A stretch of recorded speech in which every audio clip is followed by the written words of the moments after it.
क्या आपको फरवरी साल 2020 में अमेरिकन प्रेसिडेंट डोनाल्ड ट्रंप और Indian prime minister Narendra Modi के बीच की मीटिंग याद है? जरूर याद होगी, क्योंकि ये यादगार मुलाकात गुजरात के इसी मोटेरा स्टेडियम में हुई थी। और आज हम बात कर रहे हैं इस स्टेडियम की हिस्ट्री से लेकर इसकी मेकिंग और आज के अट्रैक्टिव लुक तक के सफर की। तो हमारे इस वीडियो में आखिरी तक बने रहिएगा। स्टेडियम की छत कुछ इस तरह से बनी है कि उसे संभालने वाला कोई भी खंबा दर्शकों के सामने नहीं आता। इसका डिजाइन और लाइटिंग कुछ इस तरह से है कि मैदान में खेल रहे खिलाड़ियों की परछाइयां मैदान की सरफेस पर नजर नहीं आती। हालांकि 1,32,000 दर्शकों की क्षमता वाले इस स्टेडियम की वर्तमान लग्जरी और सुविधाएं पहले की अपेक्षा बहुत बेहतर हो गई हैं। ये स्टेडियम गुजरात के अहमदाबाद में मोटेरा नामक जगह पर मौजूद है। एक ऐसा स्टेडियम जिसे नरेंद्र मोदी स्टेडियम के नाम से भी जाना जाता है। हालांकि ये स्टेडियम आज का नहीं है, इसकी हिस्ट्री 30 साल पुरानी है। जी हाँ, आज से 30 साल पहले यहाँ पर जो स्टेडियम हुआ करता था वो काफी पुराना हो गया था और इस स्टेडियम को प्रॉपर रेनोवेशन की जरूरत थी। इसीलिए गुजरात स्टेट बोर्ड ने यह फैसला किया कि अब इस स्टेडियम को रिकंस्ट्रक्ट किया जाएगा। लेकिन सवाल ये था कि इसे लेकर गुजरात स्टेट क्रिकेट बोर्ड की एम्बिशंस कुछ ज्यादा ही हाई थी, जिसे फुलफिल कर पाना हर किसी के बस की बात नहीं थी। दरअसल गुजरात स्टेट क्रिकेट बोर्ड चाहता था कि ये जो नया स्टेडियम बने उस स्टेडियम में पब्लिक व्यू के आगे कोई भी पोल ना हो, और दूसरा ये कि नाइट शिफ्ट में जब मैच चल रहा हो तो खिलाड़ियों की परछाई मैदान पर ना पड़े। कुल मिलाकर दर्शकों का व्यू मैच के दौरान क्रिस्टल क्लियर हो। ऐसे ही कुछ एम्बिशंस को लेकर गुजरात स्टेट क्रिकेट बोर्ड अब किसी ऐसी एजेंसी की तलाश में था जो इस तरह का एक स्टेडियम तैयार कर सके। L&T कंपनी ने फाइनली इस मामले में गुजरात स्टेट क्रिकेट बोर्ड को भरोसा दिला दिया कि वो एक ऐसा स्टेडियम तैयार कर लेंगे। I&T कंपनी देश और विदेश के कई सारे प्रोजेक्ट पूरे कर चुकी है, जो वाकई में काफी डिफिकल्ट प्रोजेक्ट्स थे। अमेरिका के स्टैच्यू ऑफ लिबर्टी से लेकर लोटस टेम्पल तक इसने तैयार किया है। लेकिन मोटेरा स्टेडियम बनाना इतना आसान नहीं है, और वो भी 3 साल में 2 महीने के रिकॉर्ड लिमिटेड टाइम पीरियड में। सबसे पहले तो शुरू हुआ पुराने स्टेडियम को तोड़ने का काम, क्योंकि पुराना टूटेगा तभी तो इस जगह पर कुछ नया बनेगा। तो अब नए क्रिकेट स्टेडियम के लिए मैदान साफ हो चुका था। इसके बाद शुरू हुआ इस नए स्टेडियम के डिजाइनिंग का काम।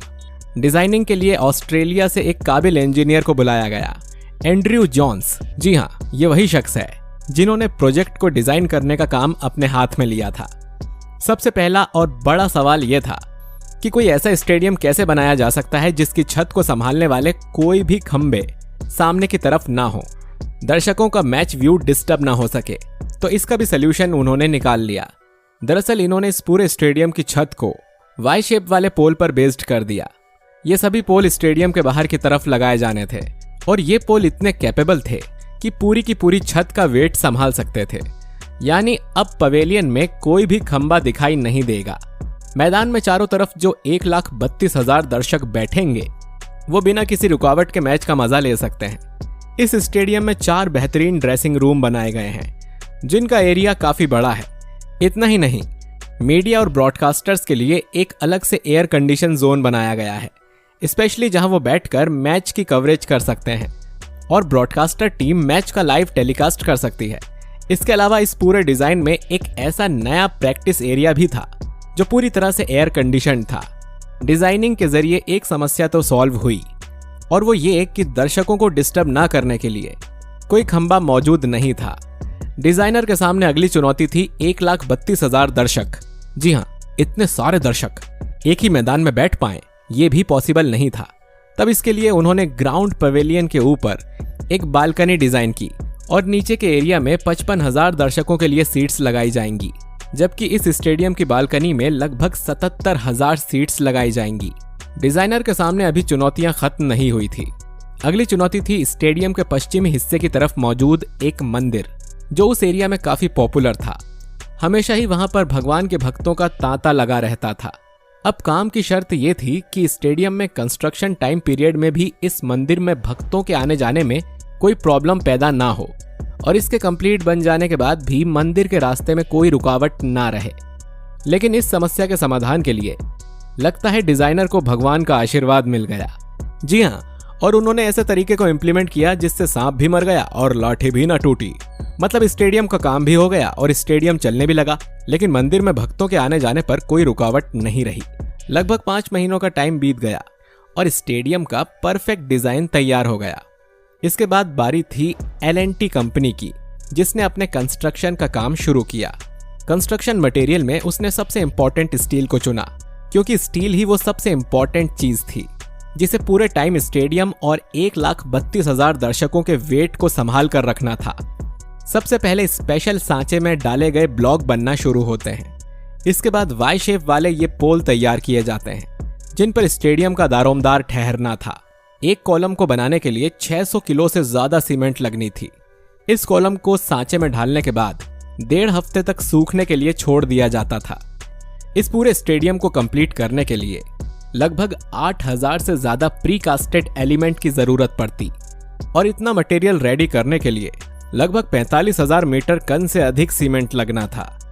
वर्ल्ड की नंबर 1 मशीन्स बेहतरीन क्रेन के साथ मिलकर इन कॉलम्स को रेडी कर रही है। ऐसे ही हर एक कॉलम का वजन 280 टन है, जो कि वजन के मामले में स्टैच्यू ऑफ लिबर्टी को भी पीछे छोड़ देता है। मोटेरा स्टेडियम के ये 30 मीटर ऊंचे कॉलम किसी भी ऊंची बिल्डिंग को मुंह चिढ़ाने के लिए काफी हैं। L&T कंपनी को काम करते हुए लगभग 1 साल का समय बीत चुका है और अब तक स्टेडियम के सारे कॉलम तैयार हो चुके हैं। इतना ही नहीं, दर्शकों के लिए सिटिंग स्ट्रक्चर भी रेडी हो रहा है। बस इसी तरह काम करते हुए 1 साल और बीत जाता है और 1 साल के बाद स्टेडियम का एरियल व्यू कुछ इस तरीके का नजर आता है। इसके बाद स्टेडियम की छत को तैयार किया जाना है और भूकंप का भी ध्यान रखना है। तब छत को रेडी करने के लिए एक अमेरिकन कंपनी वॉल्टर पी मूर को इसका टेंडर दिया जाता है। ये कंपनी दुनिया में डिफरेंट और बेहतरीन छत की डिजाइन और उन्हें बनाने के लिए जानी जाती है। बात करें दुनिया के पहले डोम शेप्ड स्टेडियम की, तो उसकी छत भी इसने ही बनाई थी। और अब इसके सामने एक और चैलेंज है, मोटेरा स्टेडियम की ऐसी छत तैयार करने का जिसके सामने भूकंप का असर ना रहे। अहमदाबाद भूकंप सीस्मिक जोन में आता है और इस कंपनी ने रूफिंग टेक्निक से इस स्टेडियम की छत तैयार की है। ये इस कंपनी का हिंदुस्तान में पहला प्रोजेक्ट है। अब ये तो आप जानते ही हैं कि स्टेडियम में कोई भी खंबा नहीं होना चाहिए, इसीलिए सारे के सारे खंबे स्टेडियम के बाहर बना दिए गए हैं और वो भी वी शेप में। इसके बाद स्टेडियम के ऊपर स्पेशल कंप्रेशन रिंग को लगाया गया। ये रिंग टेफ्लॉन की बनी हुई छत को दर्शकों के ऊपर टेंस्ड पोजीशन में रखता है। इसे उसकी सही जगह पर फिक्स करने के लिए इटली से इंजीनियर्स बुलवाए गए। इसमें हजारों टन स्टील की केबल लगी हुई थी। इस छत को धीरे धीरे इसकी जगह पर फिक्स किया गया। छत के तनाव को चारों तरफ से बराबर रखा गया। इसके बाद इस छत को 40 मीटर ऊपर स्टेडियम पर सेट कर दिया जाता है। इसके बाद छत पर 35,000 स्क्वायर मीटर का जापानी फैब्रिक लगाया गया। ये काम एक दूसरी टीम ने किया। ये फैब्रिक फायर प्रूफ भी है, जो एक बेहतरीन रूप को तैयार करता है। स्टेडियम लगभग तैयार था, पूरा का पूरा सिटिंग एरिया रेडी था, मगर प्लेग्राउंड में पिच का काम बाकी था और समय केवल 5 महीने का था। एक अच्छी पिच पर ही एक अच्छा मैच खेला जा सकता है। मैदान के 17,000 स्क्वायर फीट के एरिया में 11 पिच तैयार की गई। इसके बाद अमेरिका की स्पेशल बर्मुडा ग्रास के 250 बीज मंगाए गए। मैदान में घास की हाइट बैलेंस रखी गई ताकि ना तो गेंद को रोलिंग में दिक्कत हो और ना ही फील्डर को जंप करने में चोट लगे। सारी चीजें तो ठीक हो गई थीं। इसके बाद लास्ट चैलेंज बचा था, जो था मैदान में लाइटिंग का। आमतौर पर स्टेडियम में लाइट्स के लिए खंबे लगे होते हैं, लेकिन यहाँ पर स्पेन से 580 लाइट्स मंगवाई गई। 1500 वॉट की स्पेशल LED लाइट कुछ इस ऑर्डर में लगाई गई कि मैदान में हर तरफ रोशनी तो है, मगर खिलाड़ियों की परछाई नजर नहीं आती। मैदान में घास के नीचे ऐसा ड्रेनेज सिस्टम लगाया गया जो भारी से भारी बारिश की सिचुएशन में भी पानी को पूरी तरह से बाहर निकाल देता है। स्टेडियम के बाहर का डिजाइन कॉपर वेब्स का है, जो मां साबरमती की जलधारा को फ्री प्रेजेंट करता है। फाइनली देश को एक बेहतरीन स्टेडियम सही टाइम पर मिल गया। उसका उद्घाटन देश के महामहिम राष्ट्रपति श्री रामनाथ कोविंद जी ने किया। दोस्तों, इस स्टेडियम की कौन सी खूबी आपको सबसे ज्यादा इम्प्रेस कर गई, हमें कमेंट बॉक्स में कमेंट करके जरूर बताइएगा। फिर मिलेंगे आपसे एक नए वीडियो में। तब तक के लिए जय हिंद, जय भारत।